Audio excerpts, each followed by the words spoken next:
மீதி நீங்க என்ன சம்பாதிச்சிருக்கீங்களோ அதை வந்து கோர்ட்ல கட்ட வைக்க முடியும். நான் இது நடவடிக்கை எடுக்கட்டுங்களா? உறுதியா நீங்க ஓகே அப்படின்னு நீங்க சொல்லிட்டீங்கன்னா, இது மோசடியா நிறுவனம் இருந்துச்சுன்னா நீங்க கட்டினது எல்லாத்தையும் நீங்க வாங்கின எல்லாத்தையுமே நான் கோர்ட்ல கட்ட வைப்பேன். ஓகேங்களா? இல்ல இது கட்ட வைக்கணும்னு ஏன் நான் கட்டணும்? எனக்கு வந்து கம்பெனி கிஃப்ட் கொடுத்ததுக்கு நான் வாங்கியிருக்கேன். அது ஏன் நீங்க கட்ட வைக்கிறீங்க? இது நீங்க இப்படி சொல்றீங்க. ஆனா கோர்ட்ல ஜட்ஜின்ட்டு ஒருத்தர் இருக்கிறாருங்க. ஜட்ஜி வந்து நீங்க வாங்கியிருக்கீங்க, பொருள் வாங்கியிருக்கீங்க அப்படிங்கறதெல்லாம் அவங்க ஏத்துக்க மாட்டாங்க. இந்த சட்டத்துல உறுதியா ஏத்துக்க மாட்டாங்க. ஓகேங்களா? இடி இதுக்கு முன்னாடி ஒரு கேஸ்ல தெள்ள தெளிவா சொல்லி இருக்குது. 300 ரூபாய்க்கு ஒரு பொருளை வந்து 10% வாங்கி அதை 100% விற்க முடியாது. உங்க கம்பெனி 3% ஒரு பொருளை 300 ரூபாய்க்கு வாங்கி 30,000 ரூபாய்க்கு வித்துட்டு இருக்கிறாங்க. ஓகேங்களாங்க? அது சாத்தியம் கிடையாது. உங்ககிட்ட உங்களை மாதிரி உங்களுக்கு புரியாத ஆட்கள் கிட்ட வேணா அவங்க வித்துட்டு அவங்க வந்து என்ன வேணா கதை கட்டிக்கலாம். ஆனா கோர்ட்ல ஜட்ஜி இதெல்லாம் ஏத்துக்க மாட்டாரு. புரியுதுங்களா? நான் கேட்கறேன், நீங்க ஆதங்கத்துல பேசுறீங்க. உங்களுக்கு நான் முழுக்க புரிஞ்சுக்கிறேன் உங்களோட ஆதங்கத்தை. ஆனா நீங்க எங்க மேல வேணுன்ட்டே வம்பு பேசுனீங்கன்னா நாங்க கோர்ட்ல உங்களுக்கும் பேர் இது பண்ணுவோம். செக்ஷன் 18F படி உங்களுக்கு யாராவது சர்டிபிகேட் இருக்காருன்னா இது அப்படியே ரெக்கார்ட் பண்ணி காமிங்க. அவர் சொல்றாரு இப்படி சொல்றாரு சொல்லுங்க. ரெக்கார்ட் பண்ற அளவுக்கு நான் அந்த அளவுக்கு போலீங்க பிரதர். நான் என்ன சொல்றேன், எங்களுக்கு வந்து அமௌண்ட் வந்து இது வரைக்கும் அந்த பிரச்சனை தான் போயிட்டு இருக்கு. திருப்பியும் அமௌண்ட் வந்துட்டு இருக்குது. நான் தான் சொல்றேன், நீங்க கீழே ஆள் சேர்த்து விடுறீங்களா, அந்த காசை தான் புடிங்கி உங்களுக்கு கொடுத்துட்டு இருக்காங்க. அது எவ்வளவு நாளைக்கு அப்படியே கொடுக்க முடியுங்க? அதுதான் நாங்க சொல்றோம். இப்ப நீங்க ஜூன் 4 உங்களுக்கு தெரிஞ்சிட போகுது இல்லைங்க. ஜூன் 4 இப்ப உங்க கணக்கு மாசம் 50,000னா இப்ப 4 மாசத்துக்கு 2 லட்சம் ரூபாய் கட்டணும் இல்லைங்க, கொடுக்கணும் இல்லைங்க. 2 லட்சத்துல உங்களுக்கு 2 லட்சம் கொடுக்கறதுக்கு உங்ககிட்ட காசு இல்லைங்க. இவங்க வேணா என்ன ஹப்பு போடுறேன், அதை போடுறேன், இதை போடுறேன், என்ன வேணாலும் சொல்லட்டுங்க. எங்களுக்கு எல்லா டேட்டாவும் தெரியும். உங்க கம்பெனி கிட்ட உங்களை மாதிரி ஆட்களுக்கு இப்படி கொடுக்கணும். நாங்க வந்து சிஎம் பிளான்ல இருக்கிறவங்களுக்கு வெறும் 10,000 ரூபான்னு கணக்கு போட்டா கூட மாசத்துக்கு 200 கோடிங்க. அப்ப 4 மாசத்துக்கு 800 கோடி வேணும். நான் வெறும் 10,000 ரூபாய்க்கு சொல்றேன். உங்களை மாதிரி 50,000 உள்ள கொடுக்கணும்னா 1000 கோடி தேவை. உங்க நிறுவனத்துக்கிட்ட 1000 கோடி இல்லைங்க இப்போ.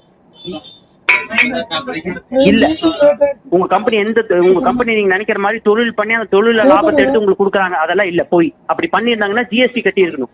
ஜிஎஸ்டி கட்ட கிடையாது. உங்களுக்கு ஆளு கீழே சேர்த்துறாங்க பாத்தீங்களா, அந்த காசை எடுத்து தான் திருப்பி கொடுக்குறாங்க.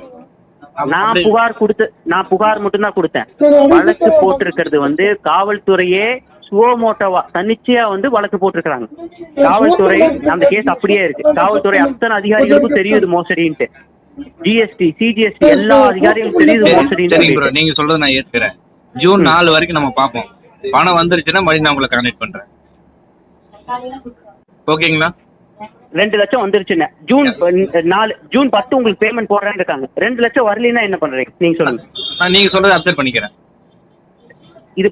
இது நான் நீங்களும் வச்சுக்கலாங்களா? ஜூன் 10ஆம் தேதி உங்களுக்கு 2 லட்சம் ரூபா வரணும். கரெக்டுங்களா கணக்கு? கண்டிப்பா. 2 லட்சமா எவ்வளவு வரணுங்க? 50,000 எவ்வளவு எடுத்துருக்கீங்க மாசம்? எனக்கு 39,000 ரூபா வருங்க மாசம். எவ்வளோங்க? 39ங்க. 39,000ன்னா அப்ப வந்து கிட்டத்தட்ட உங்களுக்கு வந்து 1,56 வரணும். கரெக்டுங்களா? ஓகேங்க. நான் சொல்றது கரெக்டுங்களா? ஜூன் 10ஆம் தேதி உங்களுக்கு 1,56 கொடுக்கறதுக்கு வாய்ப்பே இல்லை. மேக்சிமம் 10,000 15,000 இல்ல 20,000 போட போறாங்க. அதை தவிர்த்து உங்க கம்பெனி கிட்ட காசு இல்லைங்கிறேன் நானு. நீங்க என்ன சொல்றீங்க? போட்டு அப்புறம் பாத்துக்கலாம் அப்படின்னு சொல்லுவாங்க. பிரதர் உங்க ஹிஸ்டரியே எங்களுக்கு தெரியும். அப்ப நாங்க சொல்றோம் அப்படி ஜூன் 10 உங்களுக்கு ஜூன் 4 உங்களுக்கு பேமெண்ட் ரிலீஸ் பண்றாங்க. நான் சொல்ல ஜூன் 10 மட்டும் நம்ம வச்சுக்குவோம். 1,56 உங்களுக்கு வந்து கொடுக்கல அப்படின்னா நீங்க என்ன பண்ணலாம்னு சொல்றீங்க? நான் உங்ககிட்ட வரேங்க. நான் உங்களுக்கே கால் பண்றேன். கால் பண்ணி என்ன பிரயோஜனங்க? அடுத்து நீங்க சொல்றது வந்து உண்மை நான் நினைக்கிறேங்க. நீங்க சொல்றது ஓகே. அப்ப நீங்க சாமிக்காக தான் நான் வாழ்ந்துட்டு இருக்குன்னு நினைக்கிறீங்களா? இல்லைங்க ப்ரோ, நம்மளும் ஒரு எதை எடுத்தவன் கவுத்தான் முடிவு பண்ண முடியாது. ஏன்னா நாங்க இத்தனை நாளா அனுபவிச்சிட்டோம். கரெக்டா வந்துட்டு இருந்துச்சு மாசம். ஒரு மோசடி எந்த மோசடி வேணாலும் எடுத்துக்கோங்க. 3 வருஷம் 4 வருஷத்துக்கு எந்த ஒரு கம்ப்ளைண்ட் கூட வராது. அதுக்கப்புறம் அவங்க மூடிட்டு போகும்போது தான் கம்ப்ளைண்ட் கொட்டுன்னு கொட்டும். இதுதான் 25 வருஷம் நடந்துட்டு இருக்கு. 25 வருஷம். நான் ஜூன் 10 உங்களுக்கு நான் கூப்பிடுறேன். இல்ல அது என்ன நீங்க சொல்லிருங்க. அப்படி கொடுக்கலன்னா என்ன சொல்றீங்க? கம்ப்ளைண்ட் கொடுக்கறதுக்கு நீங்க தயாருங்களா? இப்ப நீங்க சொல்லிருக்கீங்க பாருங்க. என்னதுங்க? நான் உங்களுக்கு வரேங்க. கண்டிப்பா நீங்க அந்த டைம் முடிவெடுங்க. அந்த டைம் நம்ம 2 பேரும் பேசுவோம். அந்த டைம் என்ன சுச்சுவேஷன் அதுக்கேற்ற மாதிரி முடிவு எடுக்கலாம். தப்பு கிடையாது. பாருங்க சிச்சுவேஷன் இப்ப அதுக்குள்ள சிச்சுவேஷனு அது எதுன்னு சொல்லி ஒரு ஸ்டாண்ட்ல உங்க கம்பெனி மேல உங்களுக்கே நம்பிக்கை இல்லைங்கிறது நம்பிக்கை இருந்ததுனாலதான் எனக்கு ஆதங்கலாம் இல்லைங்க. எனக்கு 100% நம்பிக்கையோட நான் பேசுறேன். உங்களுக்கு 100% நம்பிக்கையோட இருந்துச்சுன்னா எனக்கு நம்பிக்கை இருக்குதுங்க ப்ரோ. இருந்தாலும் நீங்க சொல்றீங்க பாத்தீங்களா, வராதுன்னு சொன்னீங்க இல்லையா, அதுவே நம்ம ஜூன் 10 நம்ம டீல் பண்ணிருக்கோம். நானே உங்களுக்கு கால் பண்றேன். பிரதர், என்னோட கேள்வி உங்களுக்கு புரிஞ்சுதுங்களா?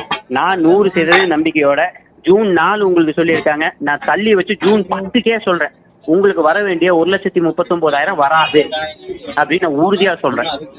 1,56,000 வந்துரும் எனக்கு நம்பிக்கை இருக்குது ப்ரோ. 100% நம்பிக்கை இருக்குதுங்களா? நம்பிக்கை இருக்குது. அதுக்கு நம்பிக்கை. அப்ப நீங்க வந்து சொல்லுங்களேன், அப்படி இல்லைன்னா நான் கம்ப்ளைண்ட் கொடுக்கற தயார். நீங்க என்ன சொன்னாலும் தயார்னு சொல்லுங்களேன். ஜூன் 10 1,56,000 எனக்கு வரலன்னா நீங்க என்ன சொன்னாலும் அதுக்கு தயார். கம்ப்ளைண்ட் கொடுக்கற தயார்னு சொல்லுங்க.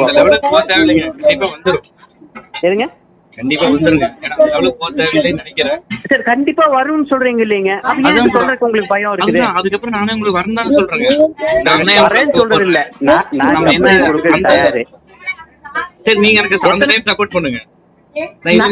நான் சப்போர்ட் பண்றது செகண்டரி, தூக்கி வைங்க. நீங்க வந்து சொல்லுங்க, இது நான் வந்து தயாரா இருக்கிறேன் அப்படின்னு நீங்க சொல்லுங்க. ப்ரோ, வராம இருந்தா தானே இப்ப எப்படி திருநெல்வேலி எப்படி கன்ஃபார்ம் இது மோசடி சொல்றாரு. ஒரு நிமிஷம், உறுதியா நீங்க வரும் நம்புறீங்கல்ல? ஆமா. அப்புறம் ஏன் இதை சொல்றதுக்கு பயப்படுறீங்க? அதுதான் நான் போவே தேவையில்லைங்கிற வருன்னு தான் சொல்றேங்க. கம்ப்ளைண்ட்டுக்கே போக தேவையில்லை, வருங்கிறேன். பிரதர், நான் எவ்வளவு உறுதியா சொல்றேன். நான் உறுதியா சொல்லிட்டு அப்படி இல்லைங்கிற பட்சத்துல நீங்க வாங்கன்னு கேட்கறேன். உங்களுக்கு அந்த மாதிரி கேட்கறதுக்கே உங்களுக்கு தோண மாட்டேங்குதுங்க. ஏன்னா உங்களுக்கே வந்து நம்பிக்கை இல்லை. சரி, ஓகே, ரைட்டு. உங்களுக்கு 1,15,000 வந்திருக்குது. அதுல இருந்து 2,80,000 உங்களுக்கு கொடுத்துருக்காங்க. இந்த 2 லட்சத்தை உங்களுக்கு அதிகமா கொடுத்தது எப்படி கொடுத்தாங்க சொல்லுங்க. அது ஒவ்வொரு கம்பெனியும் தன்னுடைய பிசினஸ் செக்டருக்கு வந்து வெளில சொல்ல மாட்டாங்கல்ல ப்ரோ. அப்படி எல்லாம் கிடையாது. இந்த அளவுக்கு தான் உங்களுக்கு நாலேஜ் இருக்கு. எந்த நிறுவனமா இருந்தாலும் நாங்க இந்த சீக்ரெட்டுங்கன்னா எதுல சீக்ரெட் வைக்க முடியும்னா, இப்போ எப்படி இங்க KFCன்னு வச்சிருக்கான், அவன் எப்படி உற்பத்தி செய்யறாங்கிறதுல சீக்ரெட் வைக்கலாம். நான் எப்படி தொழில் செய்யறாங்கிறதுல சீக்ரெட் வைக்க முடியாது. எல்லாம் பைத்தியக்காரங்க தான் இப்படி வந்து உங்களை மாதிரி தொழில் என்னன்னே தெரியாதவங்க தான் அவங்க கிட்ட தான் இந்த மாதிரி வந்து அந்த மாதிரி கேனத்தனமான இதெல்லாம் சொல்லிட்டு இருப்பா. அப்படிலாம் சொல்ல முடியாது. நீங்க ரெக்கார்டிக்கலா கவர்மெண்ட்டுக்கு காமிக்கணும், இந்த பொருள் தான் உள்ள வருது, இவ்வளோக்கு நான் வந்து வாங்குறேன், இவ்வளோ நான் வந்து இதுல மாத்தி செய்யறேன், இப்படி நான் விற்கிறேன், இதுதான் என்னோட லாபம், இதுக்கு நான் GST நான் கவர்மெண்ட்டுக்கு இவ்வளோ கட்டுறது எல்லாமே மக்கள்கிட்ட சரி கவர்மெண்ட் கிட்ட சொல்லணும். நீங்க நினைக்கிற மாதிரி இப்படி நான் வந்து சொல்ல மாட்டேன், அதான் சீக்ரெட் எல்லாம் சொல்ல முடியாது. எங்கிட்ட சொல்ல தேவையில்லை, கவர்மெண்ட் சொல்லிருப்பாங்க தானே. சொல்ல கிடையாது, விட்டு வச்சிருக்காங்க. ஒரே நிமிஷம், கவர்மெண்ட் விட்டு எல்லாம் வைக்கலைங்க. கவர்மெண்ட்டுக்கு ஏன் GST பல்வேறு GST ஆரம்பிச்சிருக்காங்க. ஏன் ஒரு நல்ல நிறுவனத்துக்கு ஒரு GST இருக்குது, உங்க நிறுவனத்துக்கு மட்டும் 100கணக்கான GST இருக்குது. எல்லாமே வந்து கவர்மெண்ட் எப்படி ஏமாத்தணும், என்னென்ன லூப் ஹோல் இருக்கு, எப்படி ஏமாத்தணும், அதை மட்டுமே செஞ்சிருக்கிறாங்க. மற்றபடி ஒண்ணுமே இல்லை. நீங்க எந்த தொழிலும் செய்ய கிடையாது. 2,000 கோடி வசூல். சரிங்க ப்ரோ, இப்போ நான் இன்னைக்கு சொல்றேங்க, ஜூன் 10 நான் உங்களுக்கு கூப்பிடுறேன். அப்ப நீங்க என்ன சொல்றீங்களோ, நான் வந்துருச்சுன்னு சொன்னா நீங்க விட்டுருங்க. வள்ளின்னு சொன்னாக்கா நீங்க என்ன சப்போர்ட் பண்றீங்களோ, நான் என்ன சிச்சுவேஷன்ல இருக்குன்னா அதுக்கேற்ற மாதிரி நம்ம பிளான் பண்ணலாம். சப்போஸ் 1,50,000 வராது. இல்ல ஒரு விஷயங்க, உங்களுக்கு என்ன 1,15,000 கட்டி 2,80,000 எடுத்துட்டீங்க, உங்களுக்கு கீழே சேர்த்து விட்டீங்க பாத்தீங்களா, அத்தனை பேர்த்தோட வாழ்க்கையை நீங்க முடிக்கிறீங்க பிரதர். அவ்வளவுதான். இது நான் உங்களுக்கு என்ன சப்போர்ட்டோ, நீங்க வந்து ஏமாந்துட்டேன்னு சொல்லும் போது, ஆமா இவங்களுக்கு எல்லாம் காசு வரலன்னு சொல்லும் போது நான் சப்போர்ட் பண்ண போறேன்.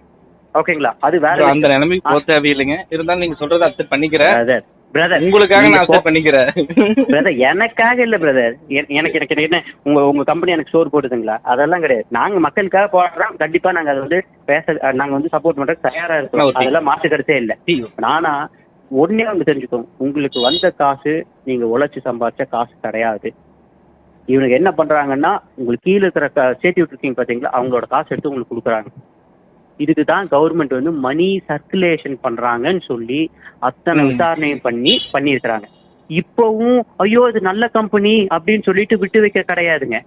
EOW பொருளாதார குற்றப்பிரிவு வந்து CBI இது விசாரிக்கணும்னு சொல்லிட்டு கோர்ட்ல வந்து கேட்டுட்டு உட்காந்துட்டு இருக்கிறாங்க. அவ்வளவுதான் நான் தவிர்த்து உங்க நல்ல கம்பெனின்னு சொல்லிட்டு உங்களை விட கிடையாது. சரிங்க ப்ரோ, நானும் உங்க சப்போஸ் நீங்க சொல்றது மட்டும் உண்மையா இருந்துட்டா நானும் உங்க இதுல இணைஞ்சு பயணிக்கிறேன். அது எந்த இடத்துல எந்த இது வந்தாலும் சரி. எங்களுதுல இணையெல்லாம் வேணாங்க, இதுதான் உண்மை. இத வந்து தயவு செஞ்சு புரிஞ்சுக்கோங்க. நாங்க போராடுறது உங்களுக்காக மட்டும் இல்ல, இனிமேல் இப்படி மோசடிகள் வரக்கூடாது, ஒரு மோசடியாச்சும் நடக்கும் போது தடுக்கணும் அப்படின்னு சொல்லிட்டு உடனே வந்து அந்த கியூ நட்டு போட முடியாது, ஹெச்பி போட முடியாது. இது எடுத்தாச்சு, இந்த கேஸை எடுத்தாச்சு. அப்ப இதை நான் ப்ரோ முடிச்சு அப்படி பார்த்தோம்னா டாஸ்மார்க் லைவ்ல தானே இருக்கு, அதை பண்ணலாம்ல. பிரதர், உங்களுக்கு இது வந்து கவர்மெண்டோட கொள்கை முடிவுன்னு நம்ம மாற்ற முடியாது. கொஞ்சமாச்சும் நீங்க புரிஞ்சுக்கணும். இது பைத்தியக்காரங்க நான் அப்படி சொல்ல வரல. நீங்க டாஸ்மார்க் ஒளின்னு சொல்ல வேண்டாம், கள்ளுக்கடை திறன்னு சொல்லி இது பண்ணலாம்ல. பிரதர், இதெல்லாம் நம்ம கொள்கை முடிவு வேற. ஒரு ஒரு அரசியல்வாதியா நான் ஒரு மாவட்ட செயலாளர் நாங்க எடுக்க வேண்டிய ஸ்டெப் வேற. இது கொள்கை முடிவு, இது அரசோட கொள்கை முடிவுலாம் நம்ம ஒன்றும் பண்ண முடியாது. கொஞ்சமாச்சும் புரிஞ்சுக்கணும். இது அரசியல் புரிஞ்சுக்கிட்டு நம்ம சட்டத்திட்டம் எப்படி இருக்குன்னு புரிஞ்சுட்டாதான் இது பண்ண முடியும். நீங்க மோசடி, நாங்க பல்வேறு மோசடியை தடுத்திருக்கோம். பாருங்க, போன வருஷம் அந்த மாடர்ன் மாமி மோசடி, இதே மாதிரிதான் என்னோட புகார் மேலதான் இப்ப அத்தனை பேர் காப்பாற்றப்பட்டிருக்காங்க. அத்தனை பேர்த்தோட காசு வந்து ரிட்டர்ன் கிடைக்க போகுது. ஓகேங்களாங்க.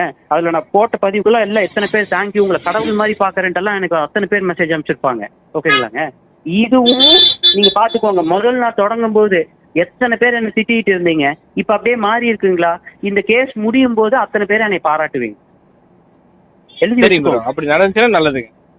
நீங்க பாருங்க, ஜூன் 10 நான் இன்னும் 1 மாசம் தானே, 1 மாசம் 5 நாள் தானே இருக்குது. நான் உறுதியா சொல்றேன் உங்களுக்கு வராதுன்னு சொல்லிட்டு உறுதியா இருக்கேன் சார். சரிங்க ப்ரோ, சரிங்க. இப்ப நான் ஒரு 10,000 வெறும் 10,000 ரூபான்னு கணக்கு போட்டா உங்களுக்கு 800 கோடி தேவை. நீங்க சொல்ற 1,80,000 ரூபாய்க்கு உங்க